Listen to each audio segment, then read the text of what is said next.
They are suppressing the Holy Spirit in the churches. They are truly oppressing the Holy Spirit in many of these churches.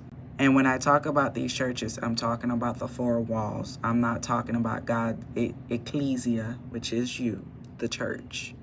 I remember back in 2014 when I left that witchcraft church, I went on a 2 to possibly 3 year run, church to church. And let me tell you this, I was shocked. For the most part, majority of these churches, every time I would visit them, it was like they were operating with the same type of spirit that I had just left from. And then some of the other ones, when I was just going there and I would, go speak to a leader or go speak to a person that they had on their prayer team, and I would explain to them, like, hey, I need prayer for this. This is some of the stuff that's happening in my life. I just left this witchcraft church. Crickets. God is not pleased that not only is his spirit being oppressed in many of these buildings, but he is also very pissed that the fact that these people are not being perfected in the church, which makes so many sense years later how he had to give me freedom outside of the building of the church.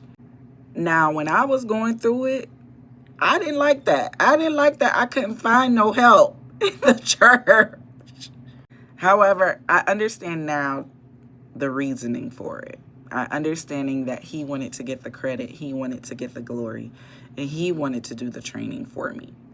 But it's just unfortunate, and it just shows the degree of why God is really upset with the church, these buildings, because there should be no reason why these people are going to these places. Yeah, you accepted salvation, but you're not getting any freedom in your life. You still have an addiction.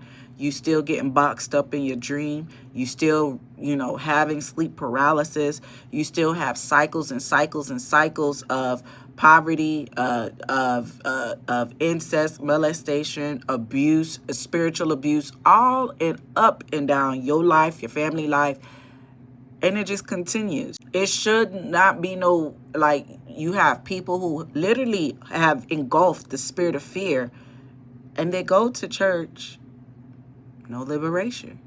So this is more than just a salvation issue. This is who is setting the captives free. Now, we know Jesus has the power to set the captives free, but if the captives are going to the hospitals and the hospitals are not setting them free, there's an issue.